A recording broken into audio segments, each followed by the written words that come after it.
Shoot power ಪಾಲಿಟಿಕ್ಸ್ನ centre ಆಗುವಂಥ ಒಂದು ಚರ್ಚೆ ಆಗ್ತಾ ಇದೆ. ಯಾಕೆ ಅಂತ ಹೇಳಿದ್ರೆ ಪ್ರತಿಪಕ್ಷಗಳು ಅಷ್ಟೇ ಇಲ್ಲ, ನಾವು ಮಾಧ್ಯಮದವರು ಕೂಡ ಅಷ್ಟೇ ಚರ್ಚೆಯನ್ನು ಮಾಡಿದ್ದೇವೆ. ಇದನ್ನು ಏನಂತ ಹೇಳಿದ್ರೆ ಕ್ರಾಂತಿಗಳ ಮೇಲೆ ಕ್ರಾಂತಿ, ಅದಕ್ಕೆ ಪುಷ್ಟಿ ಕೊಟ್ಟಂಥದ್ದು ಅದೇ ಆಡಳಿತ ಪಕ್ಷದ ಹಲವು ನಾಯಕರುಗಳ ಹೇಳಿಕೆ. ಮುಖ್ಯಮಂತ್ರಿಗಳ ಪುತ್ರ ಯತೀಂದ್ರ ಸಿದ್ದರಾಮಯ್ಯ ಅವರ ಆದಿಯಾಗಿ ಹಲವು ಶಾಸಕರ ಮಾತುಗಳು ಅದಕ್ಕೆ ಪುಷ್ಟಿ ನೀಡುವಂತಿತ್ತು. ಈ ಮಧ್ಯೆ DK ಶಿವಕುಮಾರ್ ಅವರ ದೆಹಲಿ ಪ್ರಯಾಣ, ಹಲವಾರು ದೇವಸ್ಥಾನಗಳ ಓಡಾಟ, ಇದೆಲ್ಲವಕ್ಕೂ ಕೂಡ ಎಲ್ಲೋ ಒಂದು ಕಡೆ ನನಗೆ ಶಕ್ತಿಯನ್ನು ದೇವತೆ ಕೊಡಲಿ, ನಾನು ಆ ಒಂದು ಮುಖ್ಯಮಂತ್ರಿ ಗಾದಿಯನ್ನು ಹಿಡಿಯುವಂತ ಆಗಲಿ ಅನ್ನುವಂಥ ಒಂದಷ್ಟು ವಿಚಾರಗಳು ಕೂಡ ಎಲ್ಲೆಡೆ ಚರ್ಚೆ ಆಯಿತು. ಮತ್ತೆ ಮಾತಾಡಿಸ್ತಾ ಹೋಗ್ತೇನೆ. ಕುಮಾರ್ ಸರ್, ನೆನ್ನೆ ಸೆಷನ್ನ ನಾನು ಪೂರ್ತಿ ನೋಡಿದೆ. ಒಂಥರ ನನಗೆ ಭಾಳ ಖುಷಿ ಆಯಿತು ವೈಯಕ್ತಿಕವಾಗಿ. ಯಾಕೆಂತ ಹೇಳಿದ್ರೆ ಸಿದ್ದರಾಮಯ್ಯವರ ಮಾತಿನ ಧಾಟಿ ಏನಿತ್ತಲ್ಲ, after the photo session, including ಆ ಶಾಲಿನ ಬಗ್ಗೆ ಇರಬಹುದು, ಅವರ ಬಾಲ್ಯದ ನೆನಪುಗಳನ್ನು ಮಾಡ್ಕೊಂಡಂಥದ್ದು ಇರಬಹುದು, ನೀರನ್ನು ನಾನು ಅವಾಗ ಹಸುಗಳು ಕುಡಿಸ್ತಾ ಇದ್ದೆ, ಇವಾಗ ರಾಜಕೀಯದ ನೀರನ್ನು ನಿಮಗಳಿಗೂ ಕುಡಿಸ್ತಾ ಇದ್ದೀನಿ ಅಂತ ಪ್ರತಿಪಕ್ಷದ ನಾಯಕರುಗಳು ಎಷ್ಟೇ ಜಾಕ್ ಹಾಕಿದ್ರು ನಾನು ಏನನ್ನೂ ಬಾಯಿ ಬಿಡಲ್ಲ. ಅಂದರೆ ಡು ಯು ಥಿಂಕ್ ಸಿಕ್ಕಾಪಟ್ಟೆ ಫೈನ್ ಆಗಿ ಸಿಕ್ಕಾಪಟ್ಟೆ ಬುದ್ಧಿವಂತಿಕೆಯಿಂದ ಮಾತಾಡಿದ್ರು ಅನ್ಸ್ಲಿಲ್ವಾ ನಿಮ್ಮ ನಾಯಕರು? ರಾಜಕಾರಣದಲ್ಲಿ ನೋಡಿ, ಭಾರತ ದೇಶದ ಇತಿಹಾಸದಲ್ಲಿ 1947 ನಂತರದ ದಿನಗಳಲ್ಲಿ ಯಾವುದೇ ರಾಜಕೀಯ ಪಟುಗಳು ಮತ್ತು ಸಂಸದೀಯ ಪಟುಗಳು, ವಿಧಾನಸಭೆ ಮತ್ತು ವಿರೋಧ ಪಕ್ಷದ ನಾಯಕರುಗಳು ಸಂಸತ್ನಲ್ಲಾಗಿರ್ಬೋದು, ವಿಧಾನಸಭೆಯಲ್ಲಾಗಿರ್ಬೋದು, ಯಾವುದೇ ವಿಧಾನಸಭೆ ಭಾರತ ದೇಶದ ಆ ಘನತೆಯನ್ನು ಮತ್ತು ಅದರ ಛಾತಿಯನ್ನು ಉಳ್ಳವರಿಗೆ ಮಾತ್ರವೇ ಆ ಪದವಿ ಸಿಗುವಂಥದ್ದು ನಾವು ಕಂಡುಕೊಂಡ್ಬಂದಿದ್ದೀವಿ ಸದಾ. ಓಕೆ, ಪ್ರತಿಪಕ್ಷದ ನಾಯಕರು ಯಾವುದೇ ಒಳಸುಳಿಗಳನ್ನು ಇಟ್ಟುಕೊಂಡು ಇವರನ್ನು ಸುಳಿಗಳಿಗೆ ಸಿಕ್ಕಾಕಿಸುವಂಥ ಮಾತುಗಳು ಬಂದಾಗ, ಒಂದು ಸಭಾನಾಯಕರಾಗಿರುವಂಥ ಮುಖ್ಯಮಂತ್ರಿಗಳು ಮಾತನಾಡುವಾಗ ತಮ್ಮ ಎಲ್ಲೆಯನ್ನು ಮೀರದಂತೆ, ರಾಜ್ಯದ ಗೌರವಕ್ಕೆ ಚ್ಯುತಿ ಬರದಂತೆ, ಸ್ವತಃ ಆ ಸ್ಥಾನಕ್ಕೆ ಗೌರವ ಬರುವಂತೆ ತಮ್ಮ ಮಾತುಗಳನ್ನು ಜನರಿಗೆ ನಾವು ಏನು ಜನರಿಗೆ ಆಶ್ವಾಸನೆ ಕೊಟ್ಟು ಅಧಿಕಾರಕ್ಕೆ ಬಂದಿದ್ದೇವೆ ಅದನ್ನು ಅಧಿಕಾರದ ಕೊನೆಯ ದಿನಗಂತ ಅದನ್ನು ತಲುಪಿಸುವಂಥ ಜವಾಬ್ದಾರಿ ಮಾನ್ಯ ಸಭಾನಾಯಕರಾದಂಥ ಮುಖ್ಯಮಂತ್ರಿಗಳಿಗೆ ಸದಾ ಇರಲೇಬೇಕಾದಂಥ ಒಂದು ಮಾನದಂಡ ಮತ್ತು ಅದು ಪ್ರಾಮುಖ್ಯತೆ. ನಾನು ಒಂದು ನೆನಪಿಸ್ಕೊತೇನೆ, ದೇವರಾಜ ಅರಸು ಅವರು ಮುಖ್ಯಮಂತ್ರಿ ಆಗಿದ್ದಂಥ ಸಂದರ್ಭದಲ್ಲಾಗಿರ್ಬೋದು, ದೇವೇಗೌಡರು ವಿರೋಧ ಪಕ್ಷದ ನಾಯಕರಾಗಿದ್ದಂಥ ಸಂದರ್ಭದಲ್ಲಿರ್ಬೋದು, ಅಥವಾ ಯಡಿಯೂರಪ್ಪನವರು ವಿರೋಧ ಪಕ್ಷದ ನಾಯಕರಾಗಿದ್ದಂಥ ಸಂದರ್ಭದಲ್ಲಾಗಿರ್ಬೋದು, ಅಥವಾ ಅವರು ಮುಖ್ಯಮಂತ್ರಿ ಆಗಿದ್ದಂಥ ಸಂದರ್ಭದಲ್ಲಾಗಿರ್ಬೋದು, ಮುಖ್ಯಮಂತ್ರಿಗಳಿಗೆ ನಿಮ್ಮ ಲಾಂಛನವೇ ನಾಗರ ಹಾವು ಅಂತ ಹೇಳಿದ್ದು ಪದ ಇರ್ಬೋದು. ದುರ್ಯೋಧನನ ಲಾಂಛನ ನಾಗರಹಾವು, ನಿಮ್ಮ ಲಾಂಛನವು ನಾಗರಹಾವು ಅನ್ನೋ ಪದ. ಅಂದರೆ ಇತಿಹಾಸದಲ್ಲಿ ಆಗಿ ಹೋಗಿರೋ ಘಟನೆಗಳ ಜೊತೆಗೆ ನಮ್ಮ ಇವತ್ತಿನ ಏನೋ ಆಗು ಹೋಗುಗಳು ಮತ್ತು ಮುಂದಕ್ಕೆ ಬರುವಂಥ ವಿಚಾರಗಳು, ಅದು ಮಾರ್ಗದರ್ಶಕವಾಗಿರುವಂಥ ವಿಚಾರಗಳನ್ನು ಇಟ್ಕೊಂಡೇ ಚರ್ಚೆ ಮಾಡಬೇಕಾಗತ್ತೆ.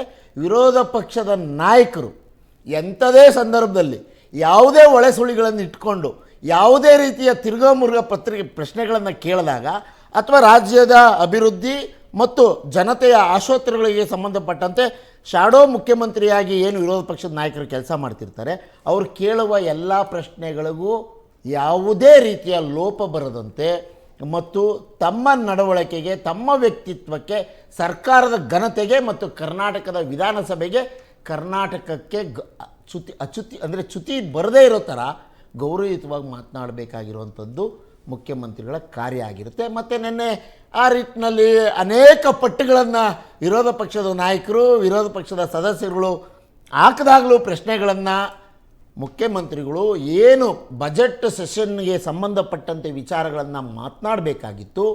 ನನ್ನ ಹಿನ್ನೆಲೆ ಈ ಥರದಿಂದ ಬಂದಿರುವಂಥದ್ದು, ನಾನೆಲ್ಲೂ ಕೂಡ ಸುಳ್ಳು ಹಿನ್ನೆಲೆಯನ್ನು ಹೇಳಿಕೊಂಡು ಬಂದವನಲ್ಲ. ಈ ದೇಶದ ಒಬ್ಬ ವ್ಯಕ್ತಿ ಸುಳ್ಳು ಹಿನ್ನೆಲೆಯನ್ನು ಹೇಳ್ಕೊಂಬಂದು ಜನರಿಗೆ ಯಾಮಾರಿಸ್ದಂಗೆ ನಾನು ಯಾಮಾರಿಸುವವನಲ್ಲ ಅಂತ ಕರ್ನಾಟಕದ ಘನತೆಯನ್ನು ಎತ್ತಿಡಿಯುವಂಥ ಮಾತುಗಳನ್ನು ಸದಾ ಅವರು ತಮ್ಮ ಮಾತಿನಲ್ಲಿ ತಿಳಿಸಿರುವಂಥದ್ದು. ಮತ್ತು ನಮ್ಮ ಗ್ರಾಮೀಣ ಕರ್ನಾಟಕದ, ಗ್ರಾಮೀಣ ಭಾರತದ ವಿಚಾರಗಳನ್ನು ಸ್ಪಷ್ಟತೆಯಿಂದ ಪ್ರತಿಪಾದನೆ ಮಾಡುವಂಥದ್ದು ಮಾನ್ಯ ಮುಖ್ಯಮಂತ್ರಿಗಳು ನಿನ್ನೆ ಮಾಡಿದ್ದಾರೆ. ಮತ್ತು ಇಡೀ ದೇಶದ ಆರ್ಥಿಕ ವ್ಯವಸ್ಥೆ, ಬೇರೆ ಬೇರೆ ಒಕ್ಕೂಟ ವ್ಯವಸ್ಥೆಯಲ್ಲಿ ಬೇರೆ ಬೇರೆ ರಾಜ್ಯಗಳ ಆರ್ಥಿಕ ವ್ಯವಸ್ಥೆ ನನ್ನ ರಾಜ್ಯದ ಆರ್ಥಿಕ ವ್ಯವಸ್ಥೆ, GST ವಿಚಾರ ಕೇಂದ್ರದಿಂದ ಬಂದಿಲ್ಲ, ಎಲ್ಲವನ್ನು ಪಾಯಿಂಟ್ ಮಾಡಿ GDP ವಿಷಯಕ್ಕೂ ಸಂಬಂಧಪಟ್ಟಂತೆ ನನ್ನ ರಾಷ್ಟ್ರಕ್ಕೆ ಒಂದು ಸ್ಪಷ್ಟ ಗುರಿ ಇದೆ, ಮುನ್ನೆಲೆ ಇದೆ, ಮುನ್ನೋಟ ಇದೆ. ಅದಕ್ಕೆ ನನ್ನ ಕೊಡುಗೆಯು ಮುಖ್ಯ.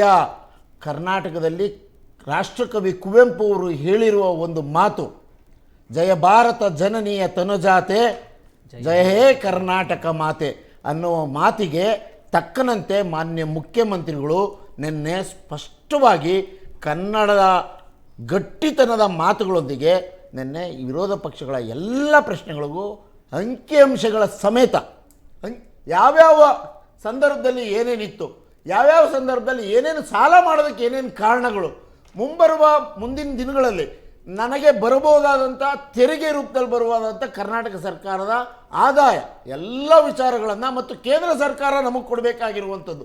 ಈಗಲೂ ಕೂಡ ಕೇಂದ್ರ ಸರ್ಕಾರ 15ನೇ ಹಣಕಾಸಿನ ಯೋಜನೆಯಲ್ಲಿ 5ನೇ ಹಣಕಾಸಿನ ಯೋಜನೆ ಸಂದರ್ಭದಲ್ಲಿ ಒಂದು ಕೃಷ್ಣಾ ಮೇಲ್ದಂಡೆ ಯೋಜನೆಗೆ 5,300 ಕೋಟಿ ಮತ್ತು 15,500 ಕೋಟಿ ರೂಪಾಯಿ ಹಣ ಇದುವರೆಗೂ 5ನೇ ಹಣಕಾಸಿನ ಆಯೋಗ ಶಿಫಾರಸಿನ ಪ್ರಕಾರ 20,855 ಕೋಟಿ ಹಣ ಕರ್ನಾಟಕಕ್ಕೆ ದೋಖ ಹಾಕಿದೆ, ಟೋಪಿ ಹಾಕಿದೆ.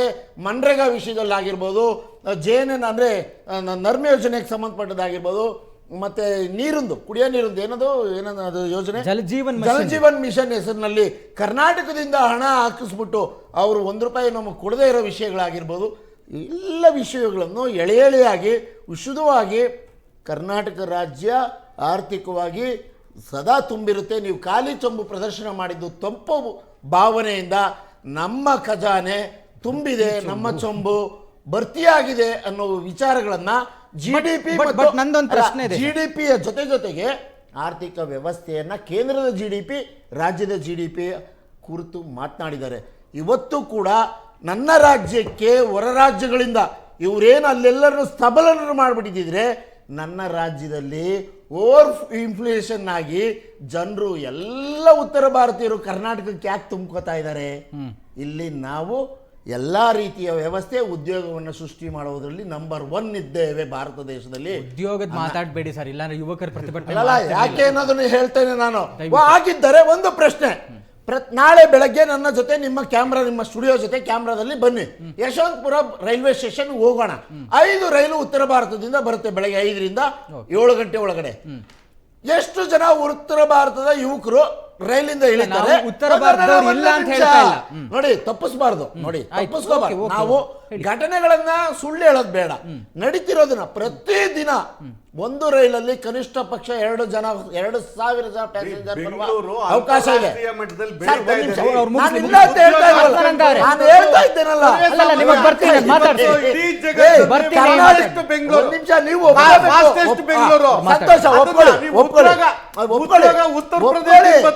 ನೀವು ಹೇಳಿದಂತೆ ವರ್ಷಕ್ಕೆ 2 ಕೋಟಿ ಉದ್ಯೋಗ ಸೃಷ್ಟಿ ಮಾಡಿದ್ರೆ ಆಗಿದ್ರೆ ಉತ್ತರ ಭಾರತೀಯರು ಕರ್ನಾಟಕಕ್ಕೆ